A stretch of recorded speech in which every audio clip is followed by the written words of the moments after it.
Hello, good night. I hope you guys are doing well. This is Randy. I'm a licensed master social worker, and actually, the topic for today is surrounding the LGBTQ community, specifically to youths and young adults. The reason for this video is more so to bring enlightenment and to share knowledge that I have gained over the years in graduate school, and even by just completing an LGBTQ certification from the Institute of Family Therapy.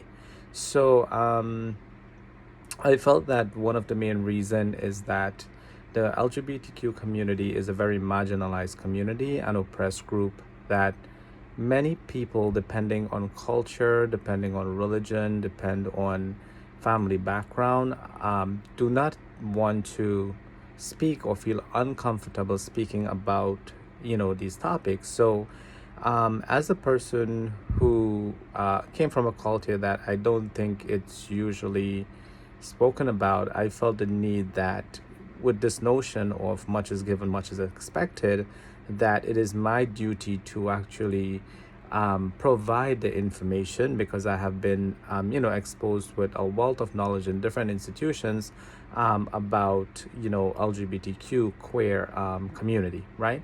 So in order to move forward with this video, I think that it is very good to kind of identify three terms, because it would actually help you to understand more about what I'm talking about, and and kind of to follow through with this video. So the first one is the gender identity, and what gender identity is, it is a person's internal sense of who they are, right? And then you have that, which is much different from a person's sexual orientation, which is basically who someone is attracted to physically, emotionally, psychologically, sexually, having that physical attraction to them. And then you have the gender expression, which is more about, how you express yourself based on, on your gender identity. And that can take many forms. It can be the way that you dress. It could be the way that you comb, that you tie your hair. Like, it could be whatever way of how you express your gender. And when we think about gender identity and gender expression and sexual orientation, it is not only geared towards the LGBTQ community, but even for like non-LGBTQ folks, they do have a gender identity, a sexual orientation, and gender expression. Okay, so again, these terms are not only exclusive for the LGBTQ community, but it is something that we need to kind of understand, right?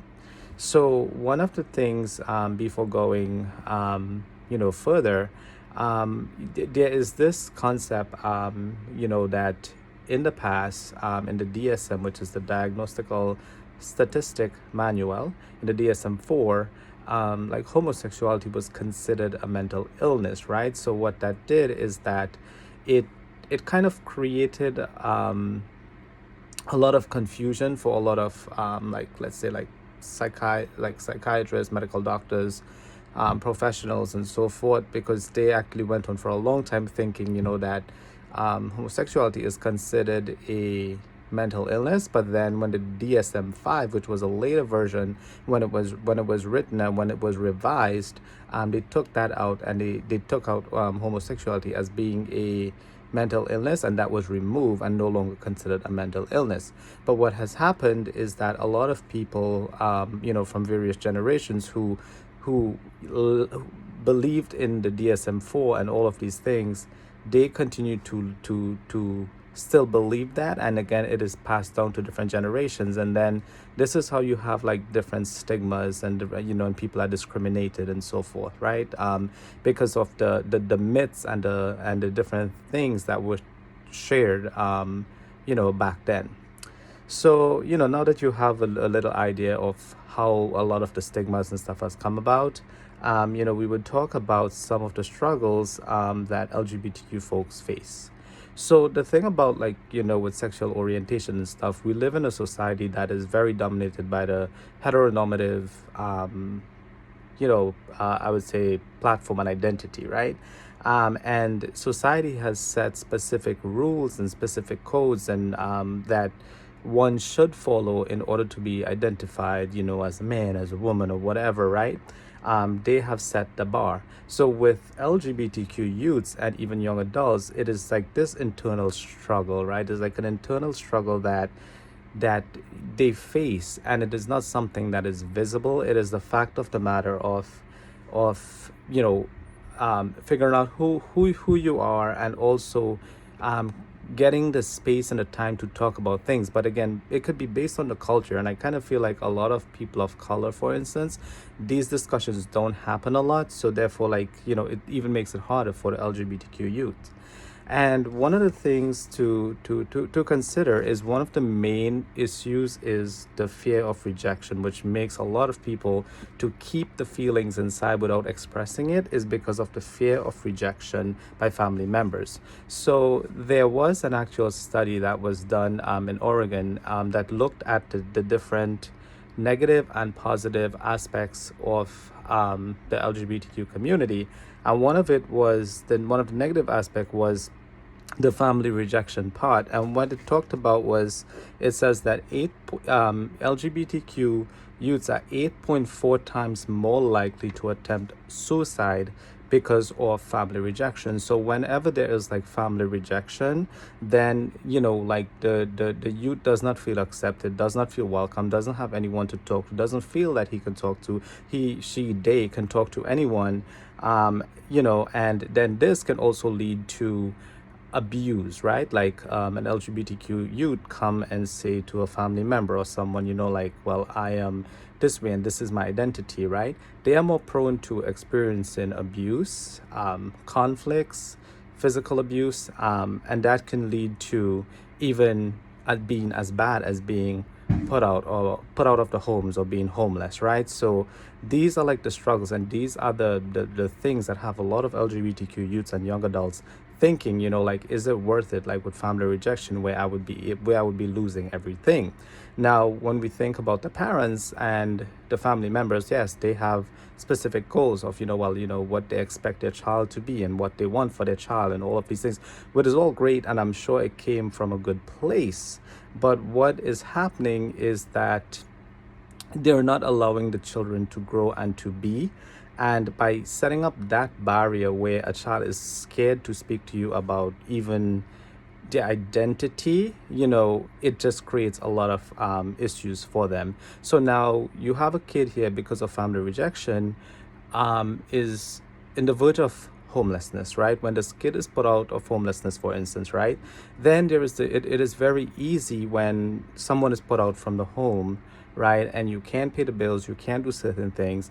Within the community, there is something that is called survival sex, where, it's kind of like giving your body so that you can actually gain some type of monetary value in order to pay like rents and so forth, like that.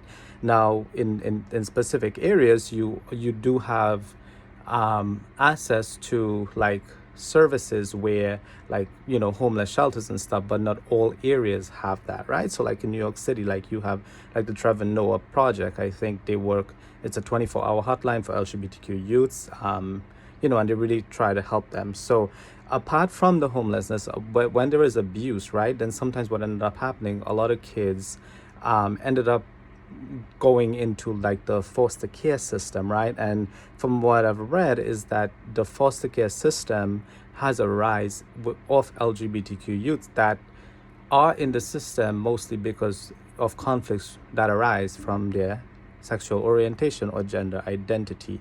Now, when these kids are even placed, let's say they're placed with specific families, within like the foster care system, then it's like this whole process again of, okay, well, now I'm placed with this family.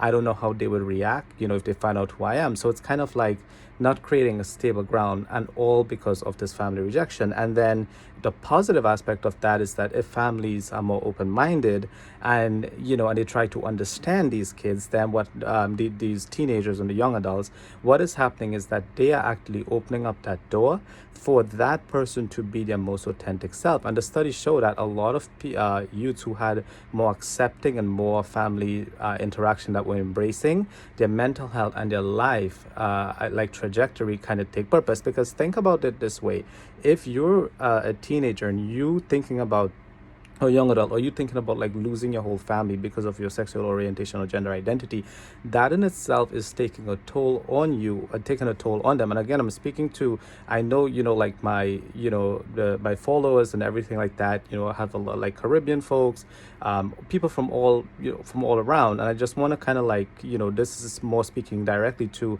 like parents and even professionals, and even some who are looking at the video and struggling and thinking, of what to do. But I'm kind of like shedding light on some of the issues that LGBTQ youth and young adults face. And that's why a lot of times I just can't seem to wrap my mind around the fact of like the hate and discrimination that other people just throw out towards the community, when what they're trying to do is to be their most authentic self. Another place which is kind of like there is within the school system. So you do have a lot of youths. I'm not sure for young adults, but you do have a lot of youths and children that maybe they don't feel comfortable at school speaking to a counselor, speaking to anyone about their sexual orientation or gender identity, if they feel that they are different, right? If they feel that, something is going on. And what happens is that a lot of these kids sometimes go through a lot of bullying in school, and there is sometimes like the idea of not being included in specific sports or in specific games. Sometimes they might feel embarrassed, or they might feel ashamed, because it's kind of like, as a kid, you're trying, or as a teenager, you're trying to fit in. You're trying to fit in with the group, peer pressure, all of these things, right? But in reality, this is not who they are. And what it does, it creates a very toxic environment where the children are not able to focus on their schoolwork. They're not able to do a lot of things, and sometimes that can even turn out into like behavioral problems. It could turn out into like behavioral problems, and most of the times, they can't seem to understand like what's going on with this teenager. They don't know why he's not in class. They don't know why he's not doing his work, or she, or they don't know why things are happening. But sometimes the core of it can all boil down to like a youth or a teenager feeling the way that they're feeling, but they can't speak at it at home. They don't feel supported at school, that they can speak to anyone about it. So this is more like a call for like people who are in higher places and higher power, and people who have that power in school, like social workers, teachers, whoever, to kind of like just check in with these kids and to kind of let them know that that there is a listening ear and you're willing to talk about it. But I kind of feel that a lot of organizations and a lot of systems need to kind of provide more education about LGBTQ and the struggles that they go through, like the youths and the teenagers, because there are so much stuff that that keeps happening.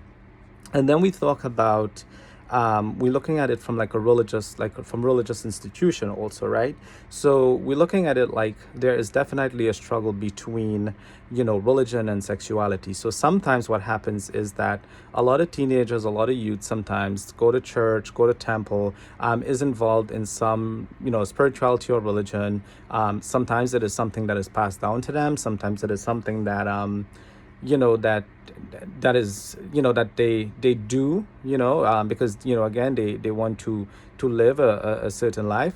But sometimes what happens is that you go into specific institutions, whether it be religious institutions or whatever, and you constantly hearing the teachings of of condemnation and anger and sin and all these things that you keep hearing, where a lot of times you have individuals who would probably stand up in a pulpit, right, and they would give sermons where they would more tailor it towards a heteronormative society, which is that was what was taught, without realizing that you have a lot of youths, a lot of teenagers, a lot of young adults that come to that same church or come to that temple or come to that place of worship, right, and they're coming with so much burden within, and they want to be able to let that out and to be whole and to embrace who they are.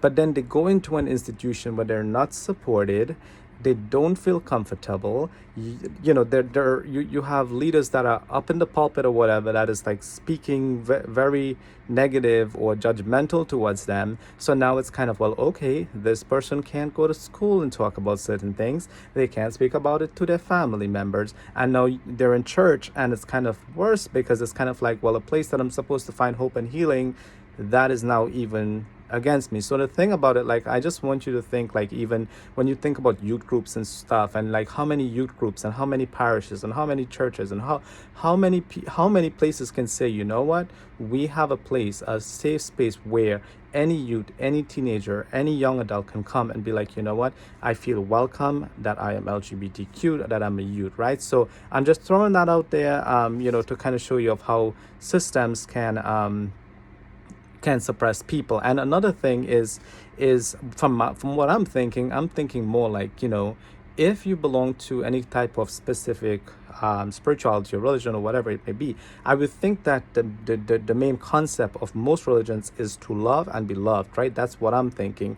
I'm thinking that it might be more about kindness and compassion. I'm thinking it might be more about togetherness and embracing. I would think more that it would teach from a non-judgmental stance.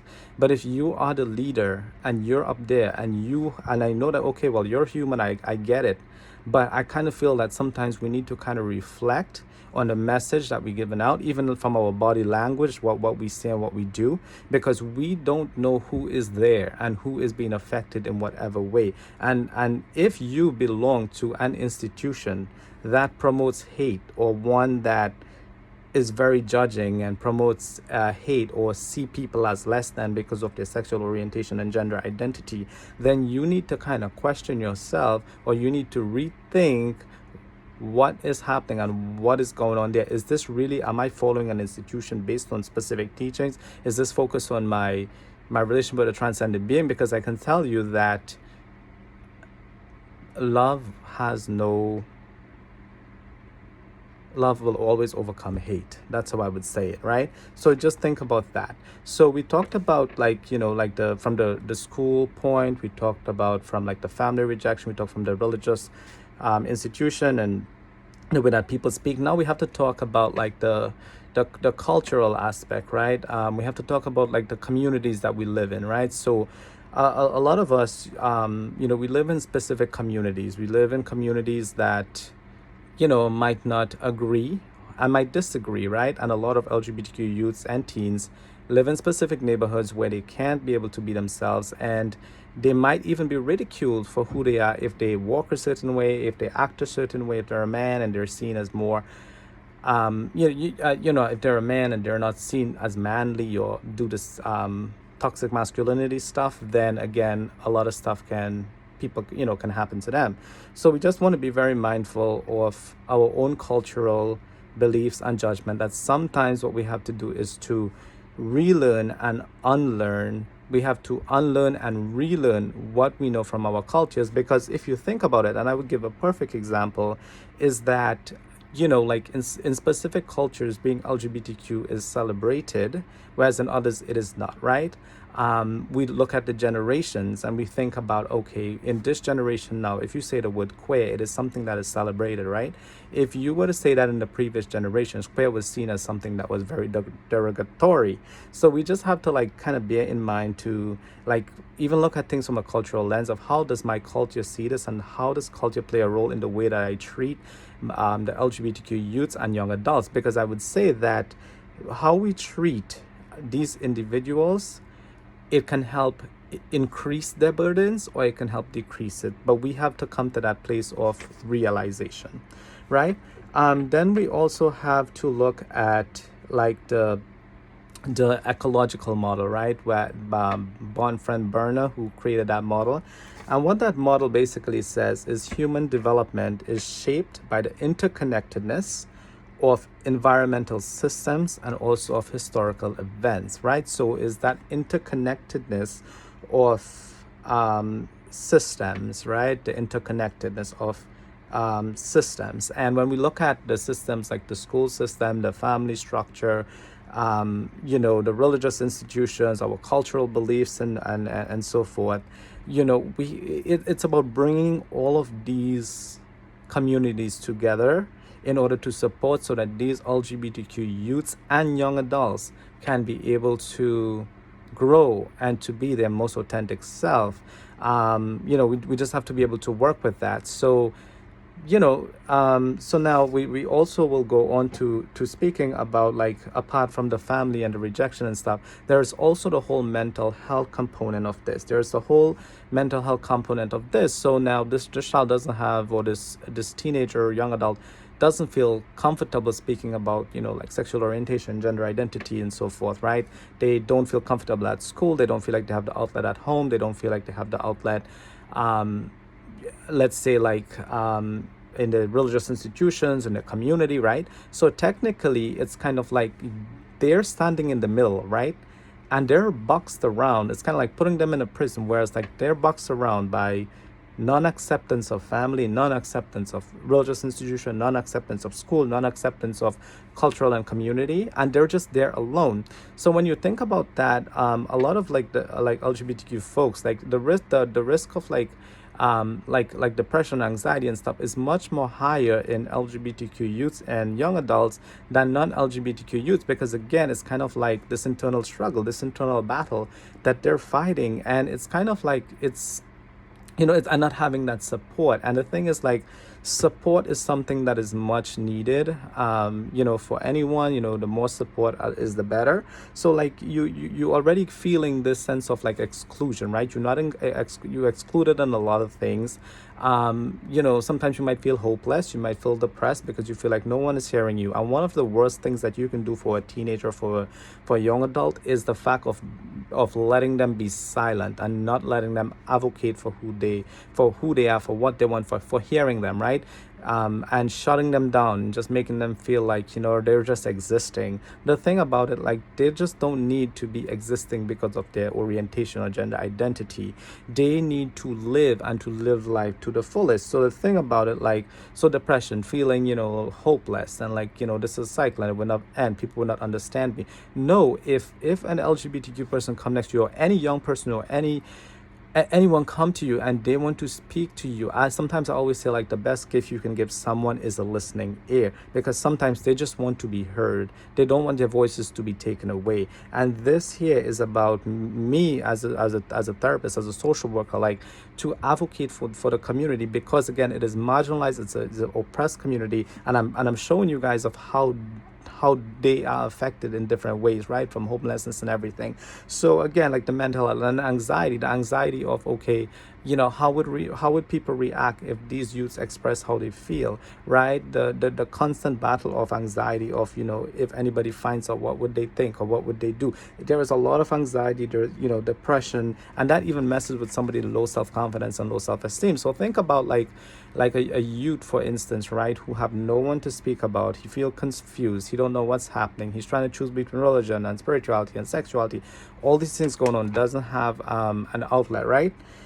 That can actually break his self-confidence. It could break his self-worth, right? And then what ended up happening is, sometimes when the mental health, the pains from suffering and mental health, that can even lead to, like, self-harming behaviors, like self-cutting and all of these things. Because what happens is, when people can't take the mental like the mental pain, then what they ended up doing is finding other ways to kind of alleviate that pain, or to, like, change the direction of where the pain is, and so forth. So that could come in many forms of like harmful behaviors, and also it can come in the form of like attempted suicide and those things. So this stuff is very serious, like even the whole idea of another one would be like addiction. So like like substance use, even within the LGBTQ community, in the with the youths and the young adults. So when a person is in so much pain, they want to find a way to cope every day and to live every day.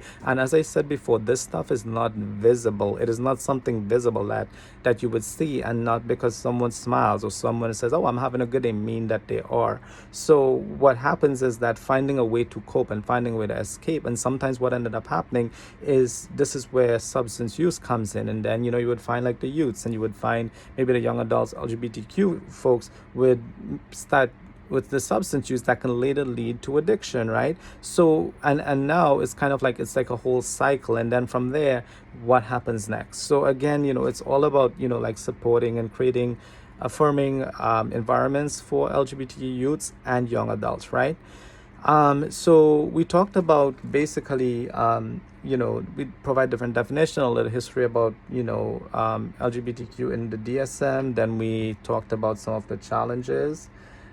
We talked about the mental health approach, anxiety, depression, the shame and the guilt of, can't be who you are, feeling like something is wrong with you when nothing is wrong with you. You are you. Always remember that nothing is wrong with you. You are you, right? So, now we talked about these things, and now what I wanted to talk about is the idea of rejecting behaviors of how people are rejected, and also acceptance. So there are two sides to this coin, right? When an LGBTQ person says, well, I and they reveal, right? And when they think about it, it's either it's going to be rejected or accepted. It's one or the other, right? So when we think about rejection, there are two types of rejection, and the first one is it's called rejecting punitive, and what that is basically explicitly harming someone or creating a hostile environment for people because of their gender identity or sexual orientation. And this can come in the form of physical abuse, financial abuse, taking away like things like money and physically abusing them just because of their sexual identity or gender sexual orientation. And this can also be like, let's say you go to a place of worship and a temple. So a leader giving a sermon or something and just speaking very discriminatory against LGBTQ folks. So even that would create a very hostile environment for them. So that is a form of rejecting punitive. And another one, the other form of rejection is called the rejection non-punitive. And what that is, it is more rejecting people verbally and emotionally because of their sexual orientation. So basically that's like, it's like playing like the mind games kind of thing, where it's more verbal and emotional. So for reject and punitive, it is more about a physical, like physical abuse and so forth, whereas the rejecting non-punitive is more about emotional. When we think about the reject and non-punitive, an example of that can be like dismissing LGBTQ youths and young adults from church choirs or from being involved in church ministry and so forth because of their sexual identity or or sexual orientation. So now we talked about the two types of rejection, and now we will talk about the two types of acceptance. So the first type of acceptance, it is called the qualified acceptance. And what qualified acceptance is, it is giving mixed emotions to the mixed emotions of acceptance to that individual. So that's like having one foot in and one foot out. But with this form of acceptance, it is more like saying, like placing conditions, like I would accept you, but you can't act a certain way. I would accept you, but you can't wear certain clothing. I am accepting you, but you cannot express your gender identity, your sexual orientation. Like you can't do that. So it's like placing, it's just placing conditions. It's like love with conditions, basically. And then you have the last acceptance. Again, there are two types. The other one is called full acceptance. And when I think about full acceptance, it's about affirming, creating a safe environment. It's about advocacy work, standing up for LGBTQ youths and young adults. But when I think about that, if I look at it from a more like religious standpoint and stuff like that, I see that one as agape love, which is something that is very unconditional. And I kind of feel like that is this place that we want to come to when working with, whether it be, in the homes, in the family, whether it be, working with teenagers as a social worker, as a teacher, as a minister, whatever, being in church, being around LGBTQ youths, I kind of feel like you want to come to that place of full acceptance. And the thing about it is that what seems to be an issue is that even for LGBTQ folks to even ask for acceptance, it's kind of like, why do they need to ask for acceptance? Where does judgment come? Like, how is their life affecting yours? Like, so it's just like, coming to that place. And then finally, one of the things that is also needed is the whole thing about advocacy. So once you come to that place of full acceptance, then the next step is advocacy. And like, basically, let's say you on the street, you hear like, you see like somebody being taken advantage of, LGBTQ youth. It's kind of like speaking up for them, even in a religious setting, in a school setting, in whatever setting, but just kind of speaking up and taking a chance and having your voice be heard. So those are the accepting and the rejecting. And the final thing that we will talk about is what can we do as an individual and as communities. So on an individual level, I think that we need to first check in with our own self and think about the biases that we hold. Think about, where does our non-approval of LGBTQ folks come from? Is it based on religion? If it is based on religion, ask yourself a question. Does your religion practices one of love and compassion? Or is it just one that practices love and compassion for all those who are sane? Now, if you come to the second one of we only accept for those who are sane, you are not, I don't know what to call that, because basically if you're thinking about, you have to think about humanity, you have to think about the whole body, though you have to think about everyone. So if it's from a religious point of view, you have to think about what your religious beliefs are, and if it is causing you to dislike people and see people as less than and so forth, I think you need to rethink your beliefs. Another thing is, when we think about like what we can do is create safe space for LGBTQ youths. Now, I think on an individual level, we can help to do that by providing a listening ear, by taking a non-judgmental stand. I think that we can relearn, we can unlearn, and we can relearn what was taught to us that makes us think a certain way.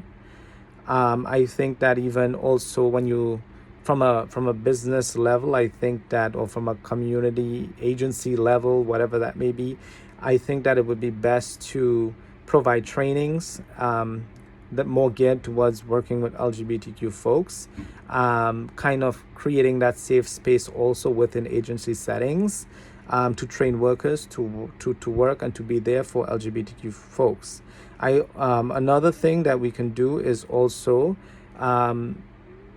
train professionals within specific areas to discuss issues of LGBTQ, or even our own selves. Like, we can actually, there are so many resources available that we can learn and we can gather so much information from. So I think that we should use the internet, whatever we have, use it wisely and read and kind of like be self-informed and have an open mind. Another thing that we can do is that we can advocate. Now, advocacy don't have to come, something that is huge. And, you can, simple thing as like donate to, as I was speaking, to like different organizations that takes care of LGBTQ youths and young adults. Like, as I was mentioning earlier, the Trevor Project in New York City, like that project is basically helping, it's a 24-hour helping LGBTQ youths in the process. I also think one other thing that we can do is to realize that is to be supportive. First of all, to be supportive. It might take some time for some folks, maybe for the older generation, to come to that place of understanding it. But I kind of feel that you can start somewhere. Once you start somewhere, you would get there. It takes time to understand, but again, just kind of realize that this journey is not about you. It's not about what you think. If you come from a family background or whatever, and the first thing you think about is what family would say, what family would do, if it would be a shame on the family and all of these things, you have to really think you really have to think and be like, is it about me and what I want? Or is it about the happiness and the well-being of your LGBTQ youth, your LGBTQ son or daughter? Because my philosophy is that a parent does not fail for having an LGBTQ child. It is more about their reaction in terms of rejecting them that shows, if they really did a good job with parenting and so forth. So again, as I said, just realize it's not about you. It's about helping the LGBTQ community and really working with them, with the youths, and with the young adults so that they can be liberated and live fruitful, healthy lives. Thank you. If you watch this video, feel free to share, to like, to comment. I always love feedbacks. Feel free to share, like, and comment, and subscribe to my channel. Thank you. Bye.